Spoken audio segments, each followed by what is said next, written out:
मी गेली 50 वर्ष राजकारण समाजकारणामध्ये आहे. बरोबर 1975 साली मी राजकारणामध्ये प्रवेश केला.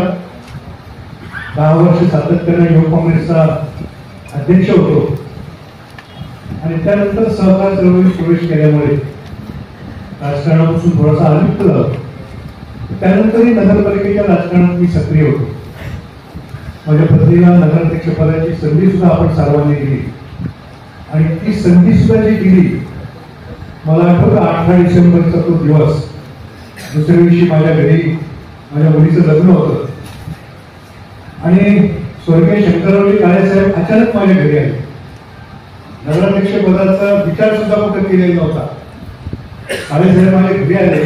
त्यांनी मला सांगितलं, आता तुमच्या पत्नीचा नगराध्यक्ष पदाचा अर्ज भरायचा.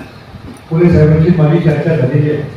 माझ्या मनातही नव्हतं आणि काळेसाहेब स्वतः मला नगरपालिकेत घेऊन गेले, माझ्या पत्नीला घेऊन गेले. घरी पाहुण्याची गडबड. आज त्या कार्यक्रमावरही मला पुन्हा संधी दिली. आजच नाही, आपला कार्यकर्ता मोठा झालेला त्यांना नेहमी आवडतं. इतरांच्या बाबतीत मी काही बोलत नाही. गेल्या नगरपालिकेच्या निवडणुकीमध्ये सुद्धा आशुतोष दादांनी मला आग्रह करून सांगितलं होतं, आता तुम्ही या नगराध्यक्षपदाचा आमच्याकडून अर्ज भरा, आम्ही तुम्हाला नगराध्यक्ष करतो. परंतु आयुष्यामध्ये वेळ द्यावी लागते, वेळ द्यावा लागतो. आणि मला आठवतं 1975 साली मी राजकारणात प्रवेश केला आणि समता पतसंस्थेची स्थापना 1986 साली केली. 75 नंतर 10 वर्षांनी 85 साली मी एका भारताच्या नामांकित ज्योतिषाकडे गेलो. अतिशय नामांकित प्रख्यात ज्योतिष आहे, दिल्लीला गेलो होतो. त्या ज्योतिषाने त्याला मला सांगितलं होतं, तुम्हाला राजयोग तुम्ही जोपर्यंत 50 वर्ष राजकारण करीत नाही तोपर्यंत तुम्हाला तो योग नाही. आणि आज बरोबर 50 वर्ष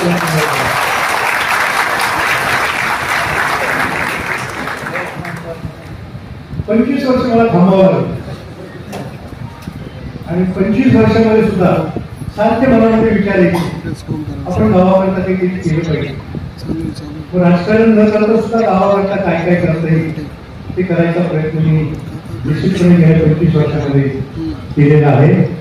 आणि हे करत असताना कोपरगावविषयी प्रेम, कोपरगावविषयी जेव्हा कोपरगावच्या नागरिकांविषयी आत्मीयता आणि कोपरगावची बाजारपेठ वाढली पाहिजे या भावनेनं व्यापारी महासंघ असेल, तेरणा मार्केट असेल, आमचा समता परिवार असेल, याच्या माध्यमातून मी सातत्यानं सामाजिक काम करीत राहील. हे करीत असताना कुठेही राजकारणात प्रवेश करण्याचा विचार सुद्धा मनाला शिवला नव्हता. आमचे अनेक सहकार्याचे साक्षीदार आहेत.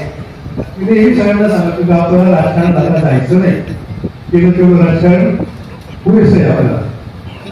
परंतु गेल्या वर्ष 2 वर्षापासून सातत्यानं कोकणाचे अनेक लोक मला येऊन भेटायचे आणि सांगायचे, सारखं तुमच्यासारख्या माणसाने राजकारण केलं पाहिजे, नगरपालिकेमध्ये आलं पाहिजे.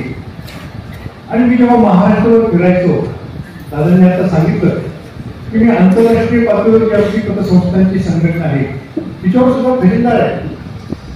अनेक वेळा मला असंही म्हटलं जायचं, तुम्ही आता एवढ्या मोठ्या पदावर गेलेले आहात, आंतरराष्ट्रीय पातळीवर तुम्ही काम करता, तुम्ही कशा गावाचं राजकारण करता. परंतु शेवटी गाव ते गाव आहे मित्रांनो. जगामध्ये कुठेही जरी गेलं, जसं म्हणतात की घाट ऐकलं ते आकाशी चित्त तिची पिंगा कशी. मी कोणत्याही प्रदेशातल्या गावाला गेलो, राज्यातल्या गावाला गेलो, महाराष्ट्रातल्या गावाला गेलो, तर माझ्या मनामध्ये यायचं आपलं हे गाव असं का होऊ नये, प्रदेशामध्ये जर होऊ नये तर ती आपल्या गावातच का असावी. ती दूर करण्याचं प्रमाण काही प्रमाणामध्ये आशुतोष दादांनी नक्की केलेलं आहे. तर मग अशा आशुतोष दादांना आपण साथ का देऊ नये. एवढा कोट्यवधी रुपयाचा निधी आशुतोष दादांनी आणलेला आहे, त्याचे आपण सुद्धा सहकारी का होऊ नये असा विचार मनामध्ये यायचा. परंतु पुन्हा विचार मनामध्ये यायचा की आपण राजकारणात पडायचं का. घरी सुद्धा वेळोवेळी चर्चा व्हायची. घरी सुद्धा सगळे म्हणायचे तुम्हाला डायबिटीस आहे, तुमची तब्येत सांभाळा. परंतु मला डायबिटीस जरी असता मित्रांनो, अनेक लोक मला विचारतात तुम्ही एवढं भेटता. मित्रांनो, माझा वर्षाचा प्रवास बरोबर 1 लाख किलोमीटर आहे. म्हणजे दररोज जवळपास 250 ते 350 किलोमीटर सहकारी संस्थांच्या कामाकरता मी सातत्याने फिरत असतो. सहकारी चळवळीचे सुद्धा लोक मला विचारतात तुम्ही एवढा प्रवास करून आले, थोडा आराम करा, तुम्ही थकत नाही का? पण तुम्ही सगळ्यांना सांगायचो, सगळे माझे सहकारी भेटले, कार्यकर्ते भेटले की मला थकवा आपोआप दूर होतो, मला थकवा जाणवत नाही. मित्रांनो, मला गेले 45 वर्षापासून डायबिटीस आहे. दिवसातून 3 वेळा मला इंजेक्शन घ्यावं लागतं डॉक्टर साहेब, 2 वेळा गोळ्या घ्यावं लागतं. ह्या सगळ्यांच्या प्रेमामुळे डायबिटीसचा कुठलाही त्रास मला अद्यापही झालेला नाही. आणि मला वाटतं तुमचं सगळ्यांचं आता जेव्हा मी प्रेम पाहतो, हा डायबिटीस माझ्यापासून नक्की आता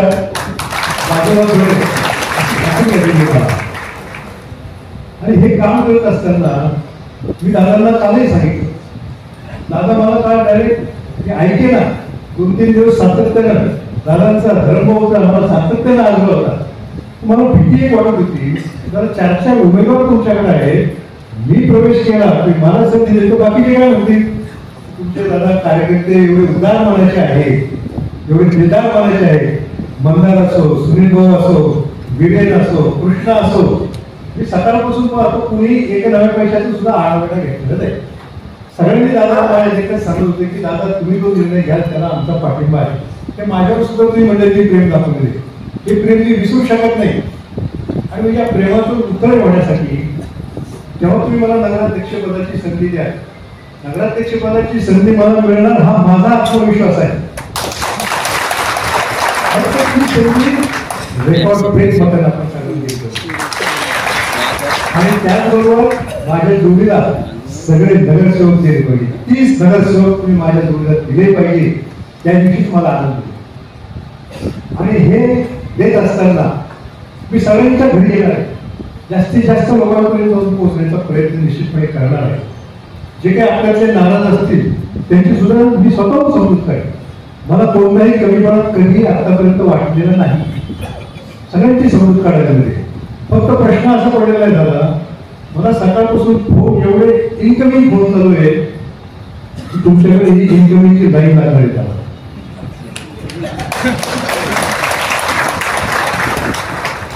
तेव्हा किती जणांना संधी द्यायची आपल्या निष्ठावान कार्यकर्त्यांवर अन्याय न होता.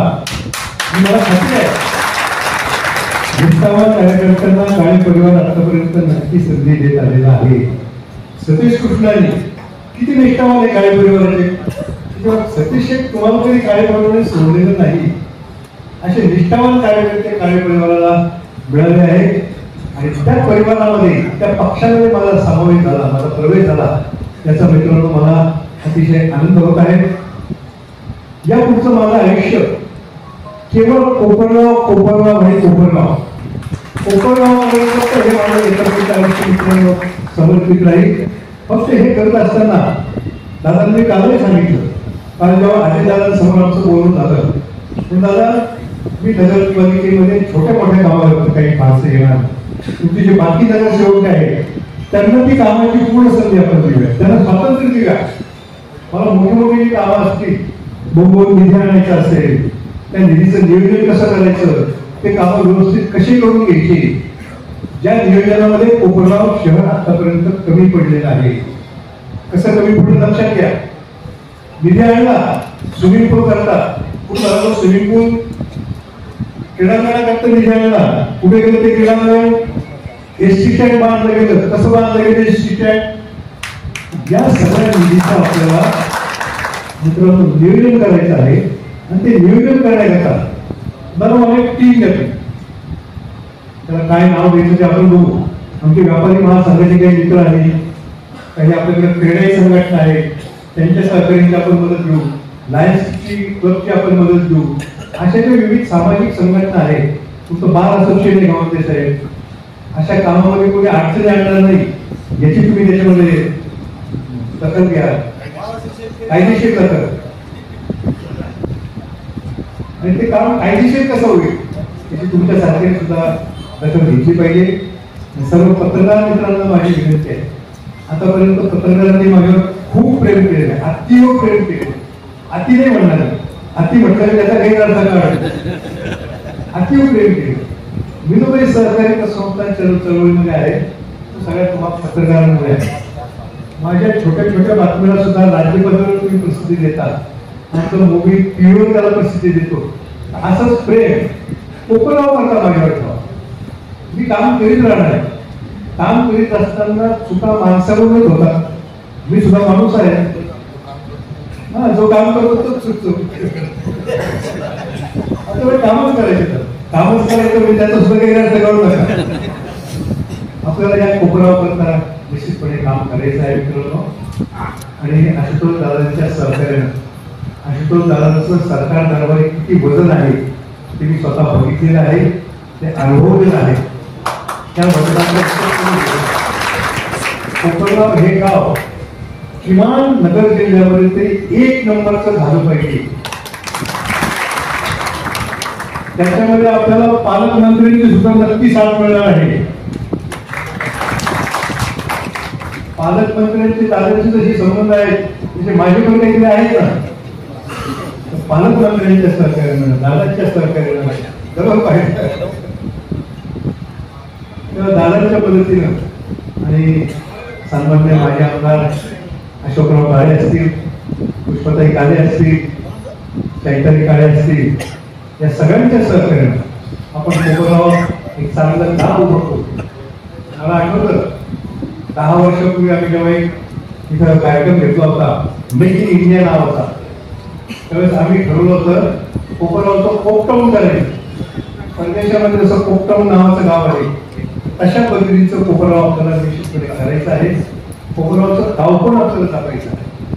कोकणामध्ये सामाजिक कार्यक्रम झाले पाहिजे, कोकणामध्ये साहित्य परिषद झाली पाहिजे. अशा प्रकारचा सुद्धा आपण प्रयत्न करू. आणि सर्व धर्मीय कोकणगाव हे सर्व धर्मीय गाव आहे.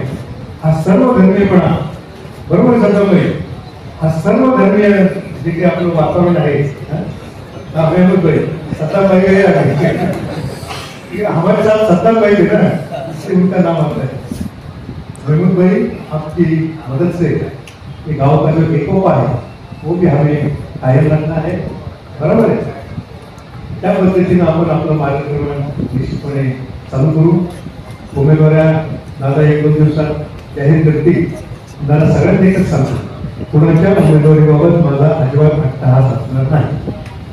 तुम्ही तुमचे जे काही निष्ठावान कार्यकर्ते आहेत, सुनील असेल, मंदार असेल, कृष्णभाऊ असेल, वीरेन असेल किंवा आणखी जे कोणी नगरसेवक आहेत, पार्लमेंटरी बोर्ड आहे, डॉक्टर गर्जे साहेब आहे, सतीश कुमार आहे, सतीश कृष्ण आहे, यांच्या सगळ्या मदतीनं तुम्ही जी टीम माझ्याबरोबर द्याल त्या टीम बरोबर तुम्ही माझ्यावर विश्वास दाखवलेला आहे. हा विश्वास साध्य करण्याचा निश्चितपणे प्रयत्न करेल. तुम्हालाही शब्द देतो आणि कोकणगावकरांनाही मी शब्द देतो की आपल्या स्वप्नातलं कोकणगाव आपण दादांच्या मार्गदर्शनाखाली, दादांच्या सहकार्याने